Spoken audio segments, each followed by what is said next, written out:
Empathy is simply a recognition of the minded life of another being. And I think that's such an important starting point for science. We're not testing whether other animals are conscious or self-aware or capable of X, Y, Z. We're more testing the manner in which they are. How does it manifest in their lives? What is important to them?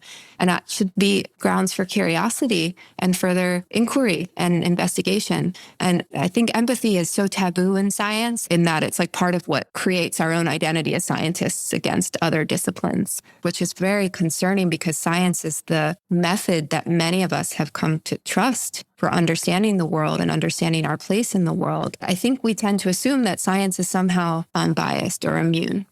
That was primatologist and animal studies professor Christine Webb. On today's episode of Overshoot, Christine discusses her recent book, The Arrogant Ape, The Myth of Human Exceptionalism and Why It Matters.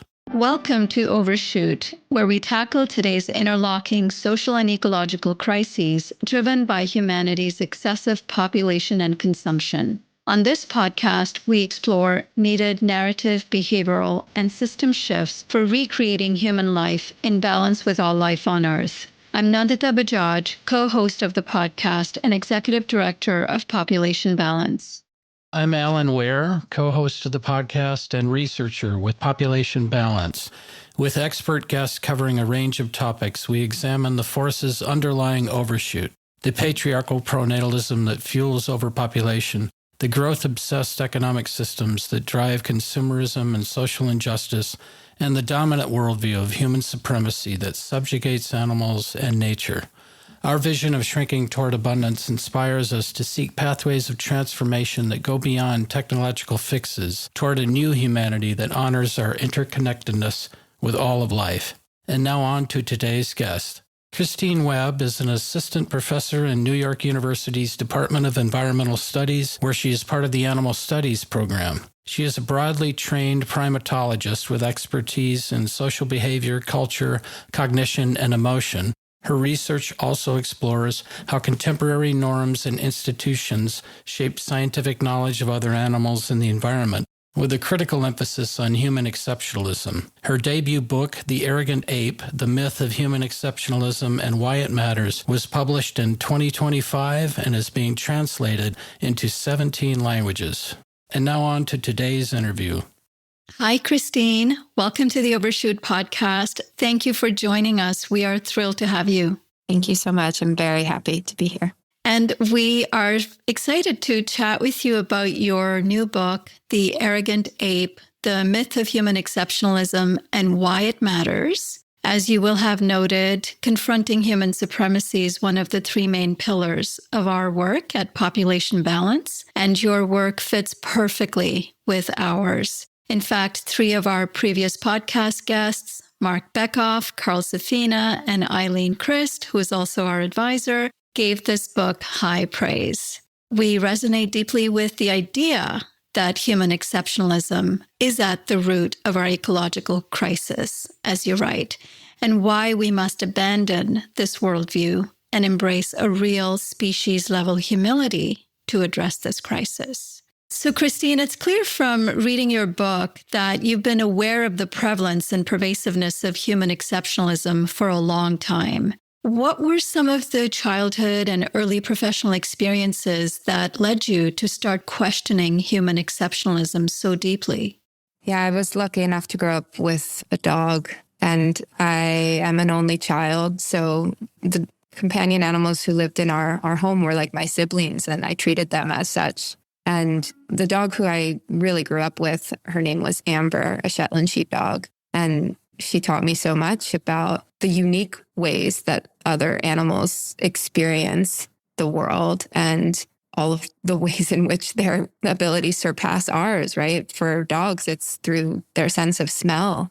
And I remember going on walks with Amber in our neighborhood, and well before I would see them, she would smell deer, right? And start barking. And I would say, what are you barking at? I can't see anyone. I have no idea. And it's because she had smelled the deer far before me. And that was also true of human strangers, right? And in that way, I always felt very safe with her because she could perceive other beings' presence or their recent presence in an area that I was really ignorant of. And yeah, I think for anybody who has the privilege of living with dogs, they'll know this well. So I've always been an animal lover, and I also fell in love with Darwinian theory when I entered high school and started reading about natural selection and evolution and the origin of species. And it occurred to me at that time that many of the practices that we were engaged in, even as scientists in those high school classes, like animal dissections, were at odds with what resonated so much with me about Darwin's theory that differences between species are not qualitatively meaningful, that we're on a spectrum and we're all related to one another. And that sort of sense of kinship with other animals that I felt growing up was, at odds with many of the scientific practices. And then as I was becoming a primatologist, it was always the animals themselves who were challenging my assumptions of human exceptionalism. I share many stories in the book about other animals who made me rethink my own values and beliefs. And one of those animals was Bear. So I'll share a story about Bear, who at the time was a juvenile baboon in the Namib Desert where I was doing field work. And as many juvenile male baboons do, he was causing a lot of trouble, both within his own social group and with the team of field researchers who were following this troop of baboons. And one day, his antics got a little out of hand. We're not sure exactly what happened, but he instigated a mobbing event where a bunch of baboons and bears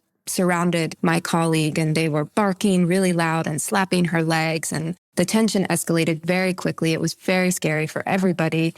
And everybody was okay. In the end, nobody was badly injured, but it was so tense that we considered as a field team, maybe we shouldn't follow these baboons anymore. Nonetheless, the next day, we decided to follow them, but at a much greater distance. And so I was with the same troop, and I was keeping my distance from them because I was worried about a repeat incident, when over the ridge comes Bear and his entourage of baboons. And this time they're making a beeline for me. I am in a very precarious position because I'm wobbling down a steep, rocky incline and I can't easily get out of their way. And Bear keeps approaching. I'm terrified, but on the surface, I remain as calm as I possibly can look. And as he gets closer, he puts his hand in between my hiking boots and he looks up at me and he bares his teeth into this really awkward, forced grimace.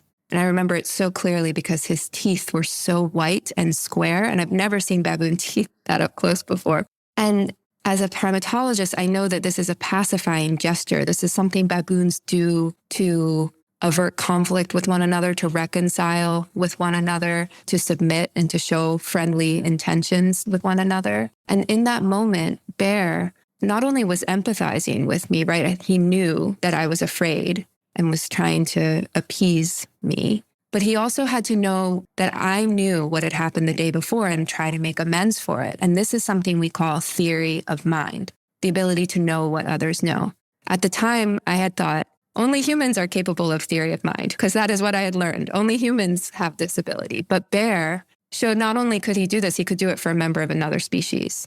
So in that sense, and in many other cases, it's been the animals themselves who have taught me to challenge and question my own assumptions about human exceptionalism. That's a very powerful story. Loved what you've described about the theory of mind. And you've talked quite at length about how, this worldview of human exceptionalism is a form of social conditioning, that we get conditioned from an early age, and then it's, generation after generation through education or media, mainstream culture, our treatment of animals. It becomes so deeply embedded that we come to see it as a truth. But, there have been so many other studies about how really young children don't show that kind of bias toward animals. And you've written about some of these hypothetical studies that were done, like the trolley problems or the, lifeboat problems. Can you give a few of those examples of what you noticed about children and, their treatment or their bias? Sure. Yeah. This was a question that often came up in my classes where students would ask, well, isn't human exceptionalism just inevitable given that we're humans?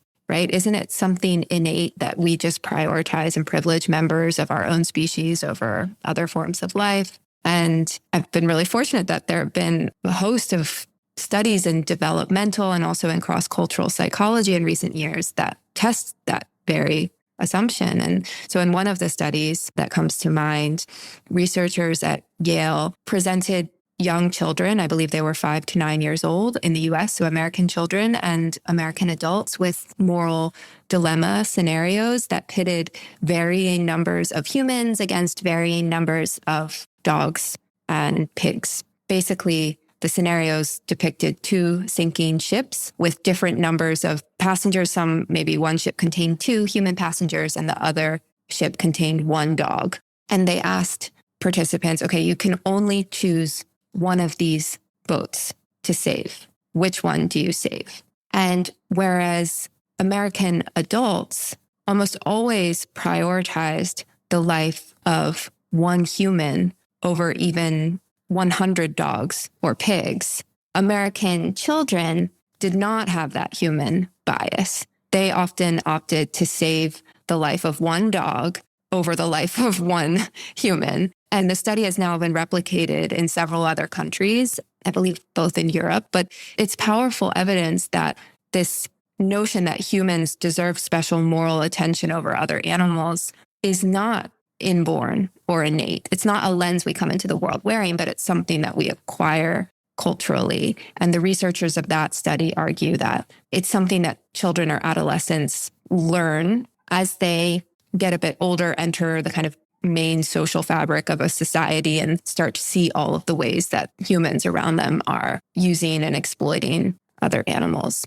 And you go into the book quite thoroughly how that human exceptionalism became entrenched in Western culture and also within Western scientific thinking. Could you give us some of that overview here?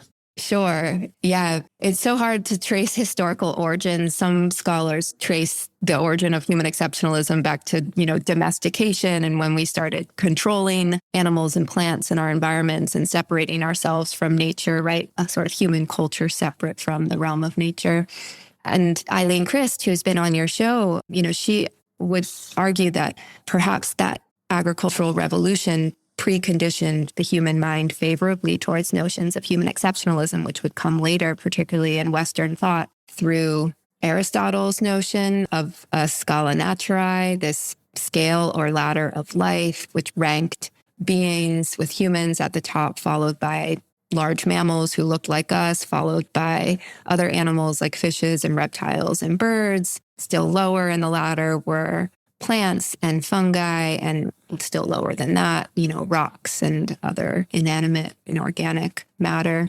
And this notion of a hierarchy of nature was adopted within medieval Christian thought, the great chain of being, which is very similar to the scala naturae, but instead of humans at the top, gods and spirits and angels are at the top of the hierarchy. Humans are just below them, followed by other forms of life, and humans alone were thought to kind of bridge these 2 worlds. The mind, right, the soul, which was a god, and the body, the material realm of the animal and other forms of life. And this divide, this hierarchical cosmology or worldview has played out so much in Western thought, in the Enlightenment. But since your question was also about science, I think it's really important to emphasize, and this is a big part of the book, that human exceptionalism today gets reinforced through science, which is very concerning because science is the method that many of us have come to trust for understanding the world and understanding our place in the world. And yet I think we tend to assume that science operates in isolation from our society and from the cultural values that we have and from the history of ideas, right? That science is somehow neutral and objective. But in fact, science, just like any method and enterprise, is shaped by our cultural values and norms. And because human exceptionalism, has played such a big role in Western thought, science is not immune to that. Many of these assumed hierarchical divisions between human and animal, between mind and body, are still at the heart of the questions that scientists ask, the methods that they devise to address those questions, and the conclusions that are drawn. And so I'm sure we'll get into it. I think there are many ways in which human exceptionalism still shapes science, but it's just to say, just because it's science doesn't mean that it's unbiased or immune. Yeah, I think in the book you give an example of how general social ideas influence scientific thinking, with Darwinism emerging at the same time as industrial capitalism and this survival of the fittest of Herbert Spencer, this Darwinian capitalist competitive struggle, which then kind of bleeds into the theory becoming all about competition and downplaying cooperation.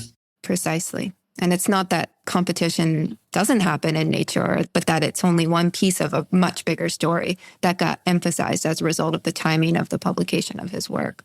And you've also talked about how Darwin questioned this notion of linear progressive view of evolution and emphasized adaptation through natural selection rather than kind of this notion that we start out, at the most basic or primitive level, and then we're progressing toward these more advanced stages. And we are at the epitome of evolution, or the endpoint of evolution. But rather, you argued, and others have argued, that it's more of like a web of diversification and complexity rather than this hierarchy. Yeah, this is true even among scientists who are devout believers in evolution, right? If you look at a textbook on evolution, a classic image will show a hunched over ape-like figures slowly becoming more upright and eventuating in Homo sapiens, right? And that image, which is everywhere, is iconic. It's so readily misinterpreted as this progressive, linear, or what scientists call orthogenic view of evolution, that it's somehow proceeding towards closer and closer versions of humanness.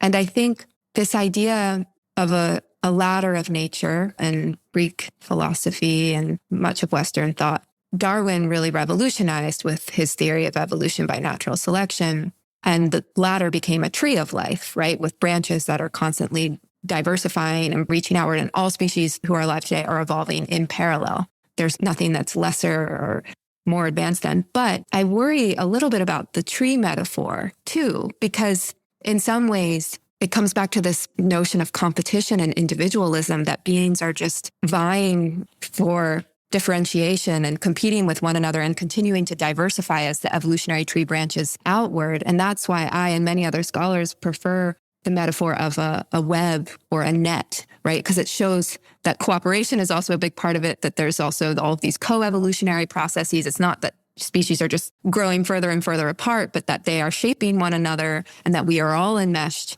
and entangled with one another. Darwin writes a lot about, entanglement and the entangled bank, but I think somehow the tree metaphor doesn't convey that entanglement as much as something like a web or a net. Yeah, definitely way more powerful to visualize. And you just started speaking about some of the research methods that are prevalent in science that are heavily influenced by the worldview of human exceptionalism. Can you speak to how that worldview of human exceptionalism has biased scientific research in general, but also specifically your field of primate research, from the research questions that are asked to the methods that are being used by researchers to conduct these experiments? Sure, yeah. As a general point, one way in which this hierarchical worldview has seeped into science is thinking about something as seemingly straightforward as food chains, right? Who eats whom, and how that was originally seen as like a chain, right? A hierarchy. But actually, as any ecologist will tell you, it's a food web. It's not a food chain, it's a food web. And that beings impose constraints on each other, right? If a predator species consumes all of their prey, then they're not going to have anybody to consume anymore. So prey can also, have evolutionary power over predators. And it's not a hierarchy in terms of who eats whom. It's more of a food web. And what's so interesting is that humans actually were not even put as part of the food web for a long time. It was like, humans we're not nature. We do our own thing over here, but how it's actually really important to be placing humans in food webs for understanding all of the relationships that are going on. And was just having a great conversation the other day with someone about, how other animals view members of the human category as predators and how we are the worst predators, the most dangerous predators, and how that's really important for understanding animal ecology, right? And so if we've taken ourselves out of those webs, then we're really limiting our understanding. And then in terms of how human exceptionalism has shaped my own field as a primatologist, I write a lot about this in the book. There are so many examples, but I think one of the most telling examples comes from research on comparative cognition, which is basically comparing the cognitive abilities of humans and often our closest living primate relatives, the great apes, so maybe chimpanzees or bonobos, side by side. And these studies will often compare the cognitive abilities of captive chimpanzees, so those who live in highly restricted man-made environments in zoos or in labs, right? We'll compare their cognitive abilities with the cognitive performance of fully autonomous human beings, often young children who are sitting on their parents' lap during the study. The chimpanzees and the humans are being tested on human tasks and materials, so using computer touchscreens or plastic toys and puzzle boxes to measure their cognition. The chimpanzees are often, separated from the group during testing, not to mention from their biological mothers from birth. The experimenter is human, whereas in the human case, the experimenter is also human, but at least that's a member of your own species, right? So there's just all of these confounds in these experiments that often and unsurprisingly conclude that humans are exceptional in some cooperative or cognitive ability. So one of the studies that comes to mind are studies measuring altruism in humans and in chimpanzees and looking at, okay, do they help the experimenter? If the experimenter is struggling with a particular task, does the participant help? And children are more likely to help than chimpanzees. But this shouldn't surprise us given the glaring methodological discrepancies between these two samples. And I should also note that in the same way that these chimpanzees are not representative of chimpanzees on the whole, these humans are not necessarily representative of humanity on the whole either, right? It's a particular group of humans, often, university students or university professors, children who are the participants in these studies, not representative of human psychology on the whole. Nonetheless, I think the only way that we deem this a valid scientific comparison is if we assume that social and physical environments and experiences don't play much of a role in shaping who chimpanzees are. I mean, it would be a bit like studying individuals who are incarcerated and have very little autonomy and a lot of social stress and deeming them representative of human cognition on the whole. And that's what we do when we study other animals in captive settings like that. And it's not permissible ethically, in my view, but it's also really bad science. Right. And you also talk at length about, and again, this has been talked about before, this measurement of just using humans as yardsticks of all forms of cognition, even in this comparative cognitive studies, right? Yeah, I think one of the best examples of this bias comes from research on self-awareness, which is the capacity to kind of recognize the self as distinct from others. And the way that we have traditionally tested for this capacity in other animals is through the mirror self-recognition task, where you present a participant with a mirror and see whether they orient towards their reflection. Do they try to remove marks that have been sort of secretly placed on their face or on their body? Do they orient towards those marks? Do they try to remove it, which is evidence that they recognize themselves in the mirror and is traditionally seen as evidence that they are therefore self-aware? There's lots of problems with this task, but one comes from the fact that, okay, well, humans and many other primate species succeeded in passing the mirror test. Dogs have notoriously failed the mirror self-recognition task, which has led people to wonder, okay, well, are dogs not self-aware? Most people who live with dogs think their dog is pretty self-aware and can recognize themselves as distinct from others. But of course, as I was talking about with my experiences, my childhood dog, Amber, growing up, dogs navigate the world primarily through their sense of smell, not through visual modalities, right? And the mirror self-recognition task prioritizes human and, let's say, primate abilities. We're more visually dominant species and order. But when researchers devised a comparable task that's based on an olfactory mirror task, which essentially looks at, can dogs recognize their own urine from urine that has been like slightly modified with another odor? And of course they do, right? As anybody who's ever like walked a dog, by a fire hydrant or park could have already told you. But it's a really good example of how we had to move beyond the human yardstick for understanding this cognitive ability. If we're only focused on sight, then we're ignoring a host of other senses and ways of navigating and being in the world. And we're stacking the deck against other species being able to show us who they are and how incredible their imaginations are. And it's telling that in the dog cognition literature today, the vast majority of studies rely on visual test paradigms, and they ignore olfaction, or they don't control for olfactory cues. So this is another way, I think, in which human exceptionalism has infiltrated the sciences and therefore shapes what we know about other animals and their minds. Right. Since we're on the question of scientific research, I wonder if you could talk about, what are the types of research questions and methodologies that are more likely to yield valid and useful results in primate studies, but also in animal behavior studies in general? Yeah, I think as a starting point, if we're interested in cognition, which is one of the areas I'm interested in, how animals think and how animals feel, then we need to study them in the context in which their cognition evolved, which would mean in the wild, in their natural habitats, dealing with the problems that they've evolved to solve, not the ones that we think they should know how to solve, but the ones that over thousands, if not, millions of years, in some cases, these animals have evolved to solve. So in the same way that a giraffe's neck has evolved to suit a particular ecological niche, right, to reach leaves that are high up in the tree canopy, although I think someone told me that also their necks are there for fighting with other giraffes. But regardless, long necks, have evolved for a particular evolutionary function. We shouldn't just have that approach for physical characteristics like neck length. We should also have that same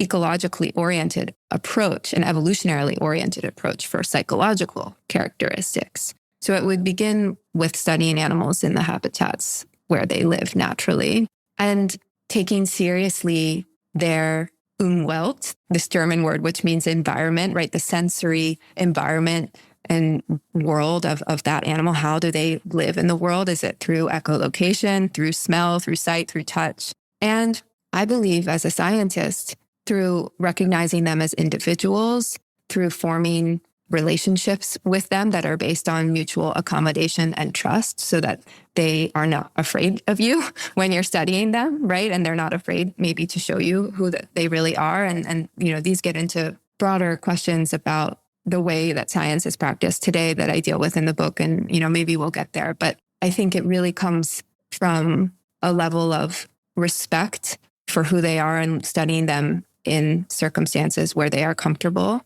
humility and an open mind, letting them show you who they are, letting yourself be surprised, and some expertise, right, based on people who have studied them and lived among them before to really know, okay, what matters to them and how can we study them in a way that honors those interests and needs. I think that those are big things, but they're at the core of any good science of other animals and other forms of life more generally.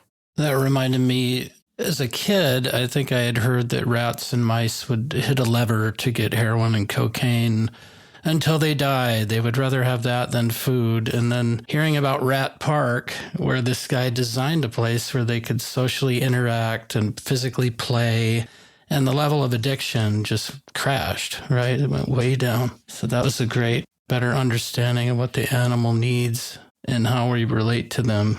And then we get better knowledge when we take those needs and interests seriously. And who are some of the scientists along the way? You mentioned Darwin that inspired you by challenging human exceptionalism in Western science. And how do they help us see things differently?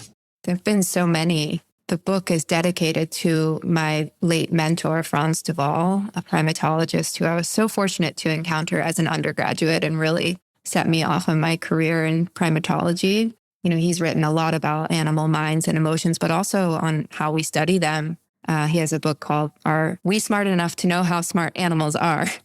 So really challenging anthropocentric ideas and scientific conventions. Another scientist who springs to mind is Barbara Smuts, a primatologist who I work with today and who I wrote about in the book. She knows so much about baboons and has gained that knowledge through time spent living with them and relating to them as individuals with interests and idiosyncrasies of their own. And I think really challenging some of the standard detachment, between scientists and the study systems they work with to develop a really nuanced and fuller picture of who baboons are. And then, going beyond primatologists, of course, there's Monica Gagliano, a plant scientist who has had the courage to talk about intelligence and the mental lives and maybe even consciousness of plants, and doing really amazing studies to test their memory, their learning, their intelligence. And I'll just name one more who I write about in the book, Lynn Margulis. Robin Wall Kimmerer is another one. Both in their own ways and in their own fields have been, again, just challenging conventional views of what other forms of life are capable of and conventional narratives about science and about evolution and how nature works. These people have all been so influential on me and also given me permission, I would say, as a scientist to think about things differently and to write about things in a way that might challenge sort of established scientific orthodoxy. They've given me courage to do that. Yeah, seeing the interconnections. And it made me think of Linnaeus and the categorization project of Western biology, that there were so many species, so there was some value in kind of chunking them into categories. But in the process, we definitely lose sense of the individuality within the species, their connections between the species. And as you were getting at with Robin Wall Kimmerer, we know that Indigenous people have built up through place-based longitudinal experience and understanding of these interconnections. What do you think we can learn from traditional Indigenous knowledge, and how can we meld that with the best of Western science? Sure. Yeah. And just to say something quickly on Linnaeus and, taxonomy, which I always felt that taxonomy of all the sciences was the most concrete. But taxonomy changes all the time. And I've taught primatology classes numerous times, and every time I have to update my primate taxonomy because it completely changes. I was reading somewhere that even the whole system is sort of biased towards Europe and towards Sweden in particular, where Linnaeus was from, right? So it's again, you have this assumption that, okay, of all the things that are going to be not biased in science, it would be taxonomy. But of course, it's heavily biased. And coming to this point about Indigenous sciences and traditions, I mean, it's been my experience lately as a scientist that, first of all, so many things that we think we're discovering in science have been so well known to Indigenous communities for thousands and thousands of years. One of the examples I give in the book, and this is not to denigrate Jane Goodall and her legacy and her work. I mean, she would be another person who's had a huge impact on me. But, Jane Goodall is often credited with discovering chimpanzee cooperative hunting and tool use. But of course, Indigenous African communities knew about these behaviors in chimpanzees and reported them to colonists hundreds of years prior to her work. So all of these things that we take to be these revolutionary discoveries, in Western science seem to have been known for a much longer time in many Indigenous communities. And then when we think about science as a method of gaining knowledge about or with the rest of nature, so much of what I have been thinking about in my work lately about the need to rethink the supposed detachment between the scientist and the participant, all of the ways in which empathy can play a really important, pivotal role in understanding other beings, right? Because we have to be in a mutual trusting relationship, I think, to really understand them best. Taking seriously the perspectives and the interests of other animals, their own sensory worlds and needs, and all of these things that I think are sort of at the cutting edge of science and really changing and challenging the way we do science, they've been embedded in Indigenous cultures in terms of how you come to know an animal for as long as can be. I mean, taking seriously the notion that animals are individuals who have agency and autonomy, who are minded, who can play a role in structuring societies, their own societies, but also multi-species societies. I mean, all of these things, again, that are really front and center in philosophy and scientific debate right now, they're just old news. I mean, it's just like a given in much of the literature I've read by Indigenous scholars and thinkers. And so, yeah, that's been my experience, is that none of it feels so very new. It's all rooted in much older, deeper ways of knowing other animals and the environment more generally. And I appreciate the Indigenous view that we're the little brother or little sister to all of these other creatures, right? We evolved much more recently and have many fewer years of embodied evolutionary intelligence. Absolutely. Yeah. And we're kind of acting like it. Right.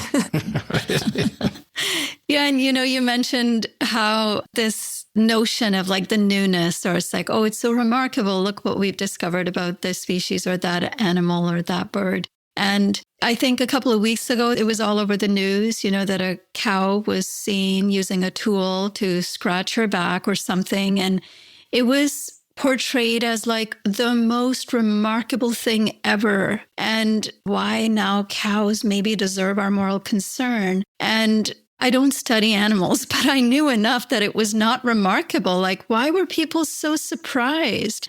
And I think we don't expect much from them. And this is the very heart of human supremacy, is the self-fulfilling prophecy. It's confirmation bias. I had the same reaction that you did about Veronica, this tool using cow, of like, oh, every time a headline like this comes out, I'm like, do we really, and I'm asked to review papers all the time about like, oh, bonobos can now do this. They can think about thoughts and they can count to 10, or it's just, these seem to not be the interesting findings anymore, right? Like these things should not surprise us.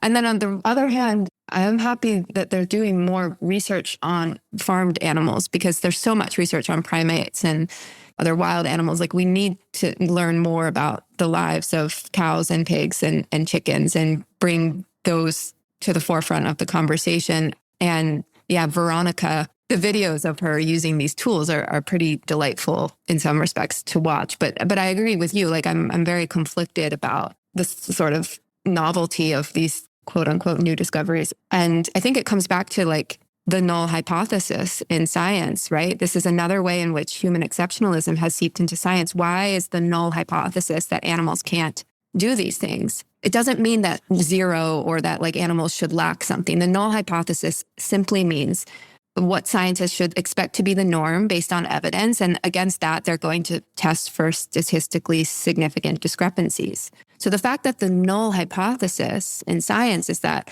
like cows can't use tools, or they don't have theory of mind, they don't have mathematical sensibilities or whatever, that is a null hypothesis that is not random. That is a null hypothesis that you can trace back to Cartesian dualism, to Aristotle's scala naturae, to the great chain of being, to this hierarchy of nature. That null hypothesis in science that assumes that animals lack this thing and that they have to prove it to us, that's not a neutral starting point for science. And I think that's a really powerful, again, something as seemingly benign or like harmless as, okay, what are we setting as our null hypothesis? But that matters a lot for the science that we do and what we find.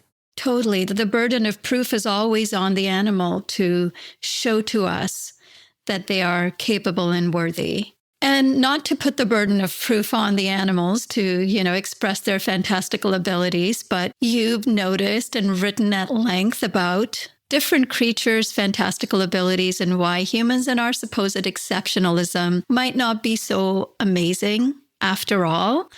I wonder if you could share some of your favorite examples of non-human abilities, and what do they add to the whole discussion of this really problematic concept of intelligence?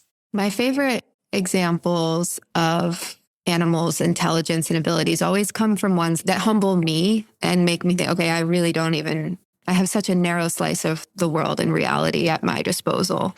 So I talked about and written about pronghorn antelopes who are these amazing endurance athletes. They can like run the equivalent of a marathon, I think 3 times faster than even the fastest human runner. They can metabolize oxygen in an extraordinary way, but they also have incredible vision, 10 times the sort of vision of humans, which I've asked a bunch of people their sort of contested views on the veracity of what I'm about to say, but let's just go with it for a moment, that if they have 10 times human vision, this means that on a clear night, they can see the rings of Saturn.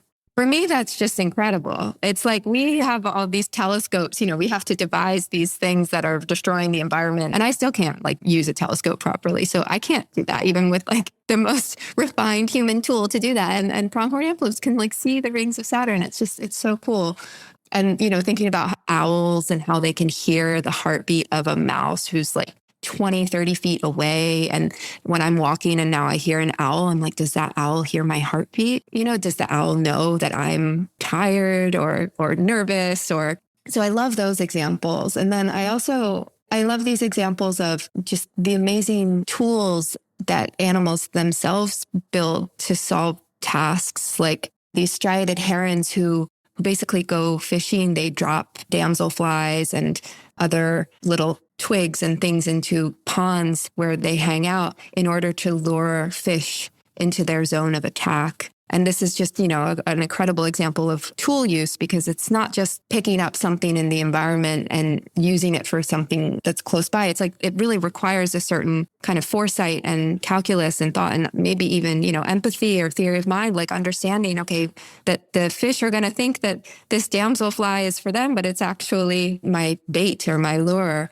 Yeah, there are endless examples. And then really, I like to go beyond other animals too, and thinking about, for instance, mosses. So Robin Wall Kimmerer, the Indigenous botanist I mentioned earlier, she writes about plants and mosses and their amazing abilities, and how mosses have been around for hundreds of millions of years, in part because of their extraordinary ability to create and sustain thriving multi-species communities. So they like transport nutrients and water from trees to soil, and they're just like creating these very resilient, healthy multi-species communities, cooperating with the different forms of life around them. And they've been here for 500 million years or something. And like, what if we, measured evolutionary success and intelligence on that ability, the ability to create sustainable, resilient interspecies communities, not on, the ability to dominate or compete.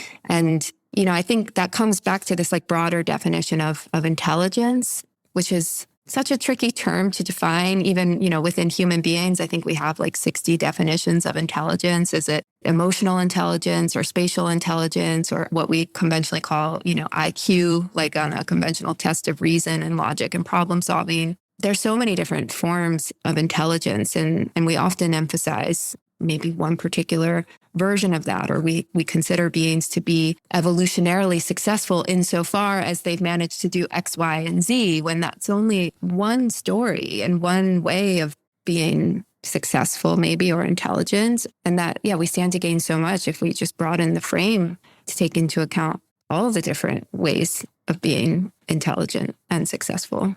Yeah, even human intelligence gets measured by language and mathematical symbolic ability, and not so much kinesthetic, physical, musical, spatial, all the other forms of human intelligence. And then we test animals on symbolic ability. Yeah, absolutely. And I ask my students this all the time. I say, who do you think is more intelligent, the Dalai Lama or, Stephen Hawking? And they all look at me like, that's a ridiculous question. It depends on what kind of intelligence we're talking about here. But we don't often ask that same question for other animals. And we should be asking that even more. And you talk at length about what the role that empathy plays in extending that worldview to other species. Could you elaborate on the role of empathy? Empathy has different meanings in different fields.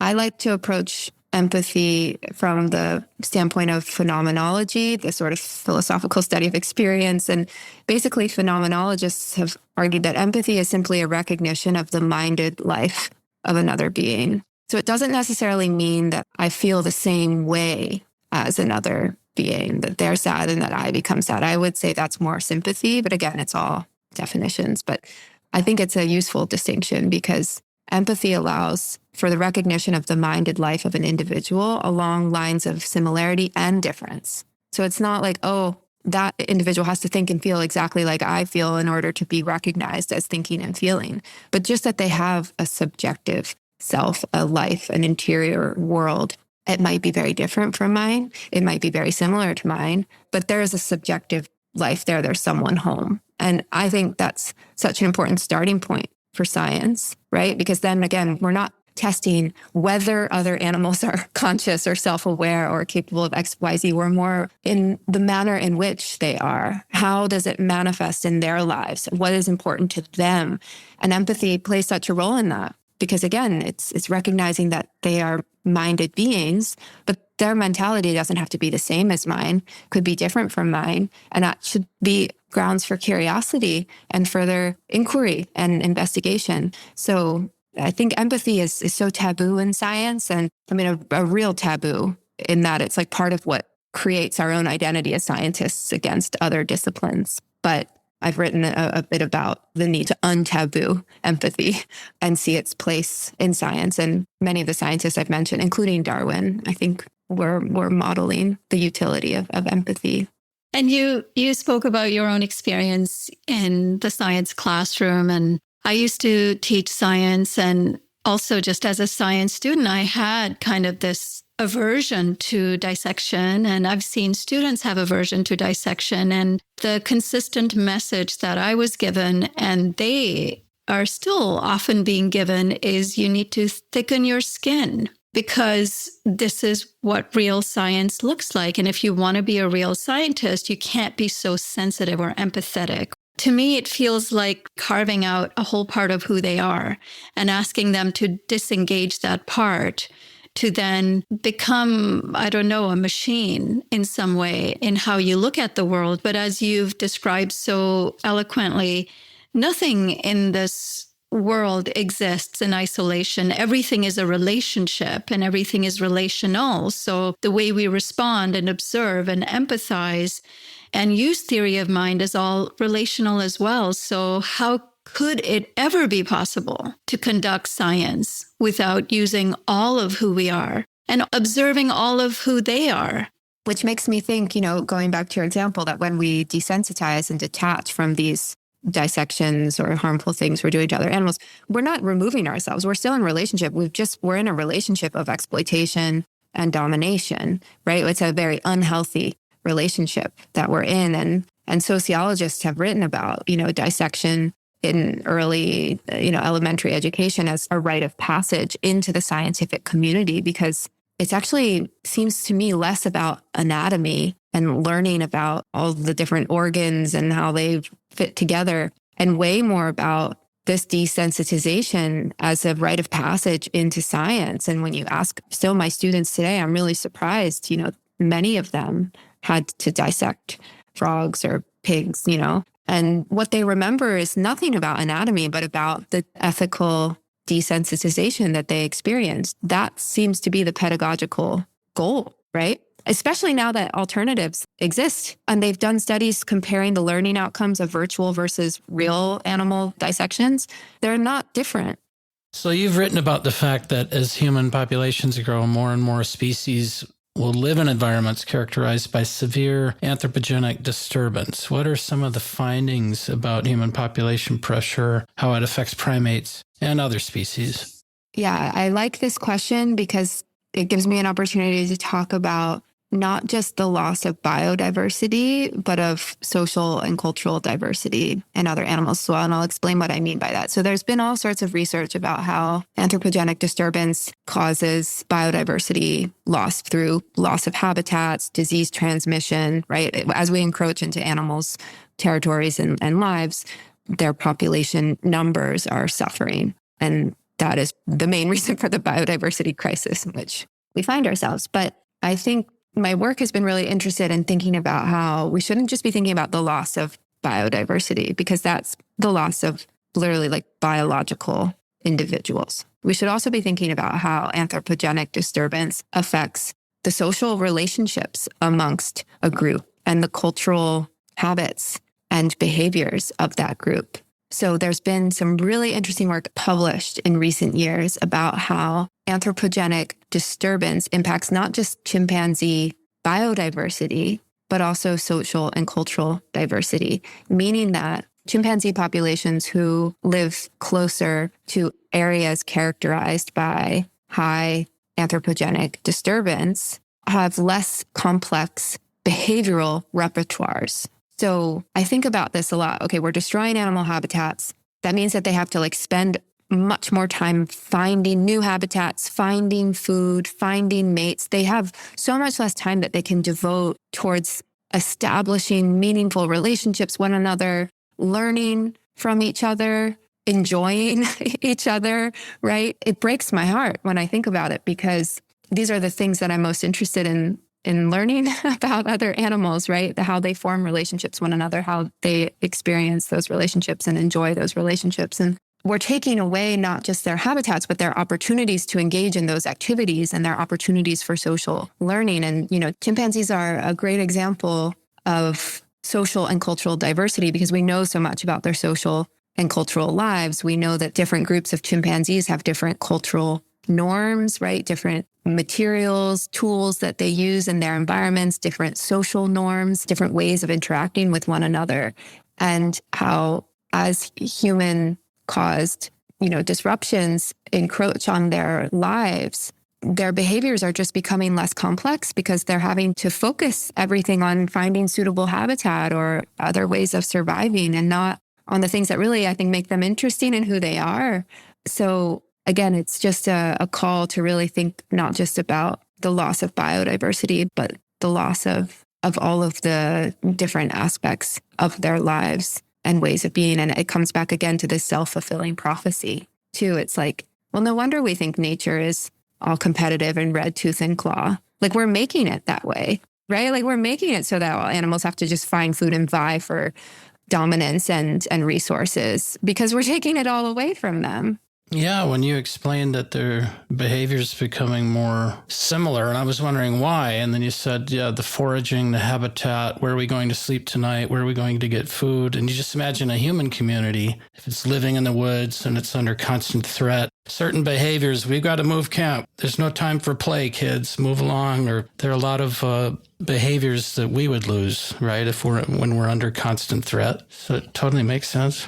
Absolutely. And the good news, at least, is that this is being taken seriously by conservation organizations who are now have initiatives to not just preserve biological diversity, but also social and cultural diversity as well, having kind of cultural heritage sites and, where chimpanzees live and have innovated for so many years that they deserve a certain designation because of their cultural value, not to humans, but to themselves.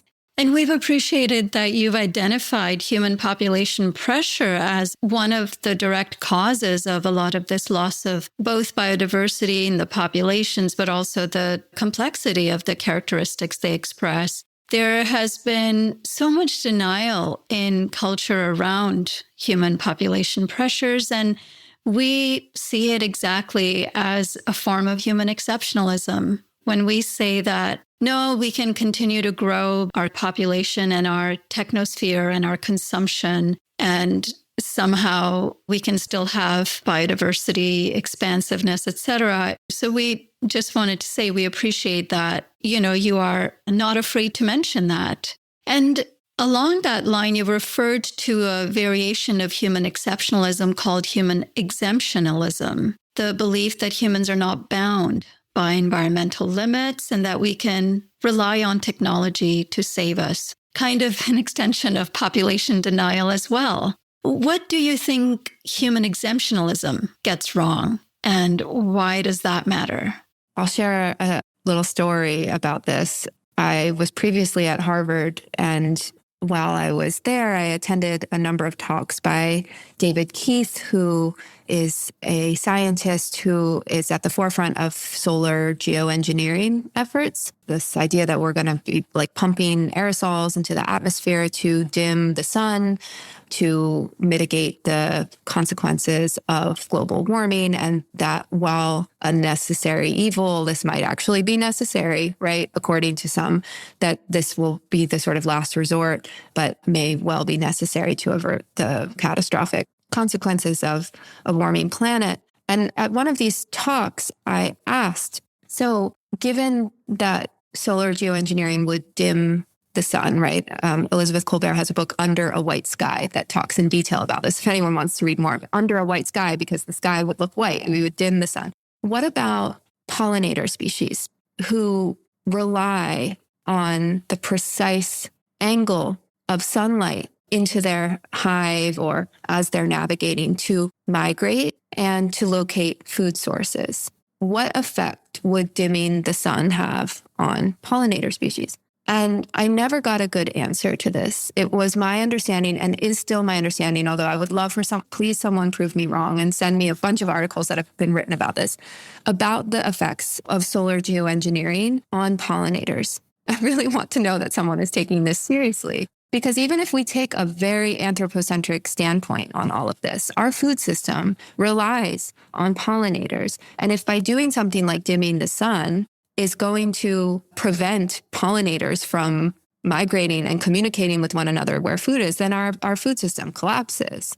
And I think it's a good example of this point of human exemptionalism. And this question is that we assume that somehow humans are exempt from environmental forces and limits, and that technology, all we have to do is keep innovating and developing these new technologies, and they will save the day. And, Eileen Christ, who's also been on your podcast, she's written about solar geoengineering as it's just revving up the human factor even more. It's not actually scaling down the human impact and input. It's just revving it up even further. And is that really the solution right now? Is that really the answer we need? And I'm completely aligned with her on that. And, again, thinking if we're only thinking about revving up the human impact and not questioning all of the ways in which it's going to affect not just the human community on the whole, right? Because there's also going to be disproportionate effects on the global north versus global south that aren't taken seriously. And then if we're not broadening out to consider the multi-species habitats and communities we're a part of and how dimming the sun's going to affect that, it's a hubristic mindset because it's actually going to lead to our own demise and downfall, right? So yeah, I think it's, again, the sort of like faith that we have in technology and human ingenuity and innovation to save us, right? That also, I guess, minimizes our concern about overpopulation, or that, okay, we'll just innovate our way out of that too, is a big part of human exceptionalism. It's been inculcated in all of us. Yeah, it doesn't get talked about at all enough in the mainstream climate and environmental discourse. I mean, certainly not these days. So thank you for your podcast, which is filling a really important gap. Yeah, thanks for saying that. Technological fundamentalism is another word that we use for it. And again, it's part of our educational systems where science and innovation and technology are privileged over any of the other studies that are such huge parts of, our own cultures and our own communities and expressions, let alone all the other species out there. And even within the sciences too, I was told, as an undergrad, you should maybe pursue neuroscience. Don't think you're going to be like Jane Goodall and go out and study animals and get to know animals in the wild and in their natural habitats. And it's why should those kinds of sciences be privileged and seen as harder sciences or more rigorous sciences than behavioral observations and studying animals, in their natural habitats? There's a bias across disciplines and within. And a lot of that exceptionalism and exemptionalism feeds into your course title and the book title, The Arrogant Ape, that we are these arrogant, hubristic, ignorant species often. And wondering, you've talked about it some in the book, how students respond to this, how they change how they see the world from taking your course and what you talk about. Yeah, actually, the other day, one of my students put it really well because we were talking about who the arrogant ape is and how I'm not making a claim about humanity on the whole, or even about a particular, culture or group of humans, such as, let's say, Western society or culture on the whole. That's not the arrogant ape either. In the book, I talk about the arrogant ape as being like a character in a Greek tragedy of his own making, right? Having hubris and not taking cues from nature. In the Greek tragic tradition, Nemesis, the goddess of nature, into account. And so I see the arrogant ape as this character, right? This script, this cultural role that many of us have inherited. And my student the other day, she put it really well. She's like, it's a way of being. It's a way of being that we can easily slip into if we are attending to certain things, if we're, ignorant and arrogant towards the beings who live around us. And I think through my class, what students learn is, first of all, to see that role is something that they've inherited. Again, human exceptionalism is so normalized in our society that we often can't even see it. Like, we don't question it at all. It's invisible. And so the class makes it visible, makes students see that they actually even might have this bias in all of the ways it shapes their understanding of the world. And then through making it visible, they want to question it and challenge it. And I would like to think, and I feel this is part of what motivated me to write the book, is that my students, many of them can have a transformative experience in unlearning human exceptionalism. It seems to tap into something in their heart they already know to be true, but maybe they had forgotten or hadn't fully been able to articulate or develop logical arguments around. And so in an academic environment, they didn't feel comfortable speaking to, but that the world becomes alive again and they can return to a more childlike sense of wonder and respect and appreciation for the beings around them. I think a big part of it is attention. We talk a lot about our world today and all of the competing demands on our attention and just the things that they notice every day shifts. Even myself, every time I teach the course, I notice that I start to attend to other beings in the environment in a different way. I just start to notice things differently. And that's so necessary in our world of, screens and social media and technology. So I think and I hope that the course and the book also, just in addition to sort of unlearning human exceptionalism, and because they recognize it exists and how much it shapes their perspective on the world, and then changing that perspective to really attend to other beings in their environments and all of the amazing things they can do in ways that they can relate to them as individuals, and how they can continue to unlearn human exceptionalism through those relationships with other forms of life. And you talk about part of that unlearning is also embracing the role of awe in helping to humble ourselves, is embracing humility. And what are the ways in which we can engage in such a practice? Yeah, when I was working on the book, I had an editor, I think very astutely point out that my book was actually about awe. And I didn't realize that at the time when I was writing it, but I liked that. And I hoped that would be the effect it could have on people. And I think, awe, psychologists describe it as an experience of vastness that requires us to shift our perspective and rethink our general understanding of the world. I think we tend to think that vastness means that it has to be grand and large and powerful in that sense, like a volcano erupting or a shooting star, or, as I write about in the book, getting charged by a male silverback gorilla, which was pretty awe-inducing experience. But I think awe, it can also happen in the everyday, very small experiences, the microscopic world, what you can attend to just walking down the street, and comes back to this point of attention where I have students engage in a slow looking exercise every semester, which is where they learn to, for a greater part of their day than they usually would spend time with another being, a plant, an animal, and just spend time with them, 10 minutes, 20 minutes a day, and see how that intimacy changes the things you're curious about, your whole perception of the day and what you notice afterwards and the relationships you notice amongst entities. And basically, a lot of them, they can be a seemingly mundane object or entity in their environment. And after spending some more time with it, they come away with an experience of awe, something that they hadn't considered, like the lichen on a rock and how long that lichen has been there and all of the relationships that are happening at that level. And so I like this idea of like everyday awe. Like if we can try to cultivate that in our lives every day by just spending 10 more minutes or 20 more minutes in deep attention beyond the man-made environment, like looking at another plant or spending time with a tree, there's a lot of power there. I see it in my students and I see it in myself. It's seemingly small, but in aggregate, I think it can be pretty transformative.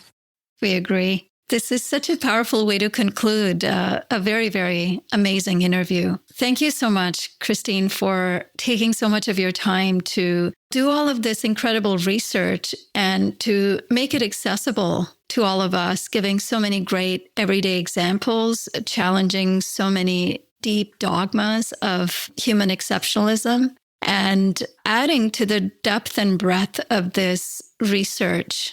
Thanks so much for your time today. It was a really superb interview. Thank you, Christine. Thank you both so much for having me, for your great questions. I really enjoyed it. That's all for this edition of Overshoot. Visit populationbalance.org to learn more. To share feedback or guest recommendations, write to us using the contact form on our site or by emailing us at podcast@populationbalance.org. If you enjoyed this podcast, please rate us on your favorite podcast platform and share it widely. We couldn't do this work without the support of listeners like you, and hope that you will consider a one-time or a recurring donation. Until next time, I'm Nandita Bajaj, thanking you for your interest in our work and for helping to advance our vision of shrinking toward abundance.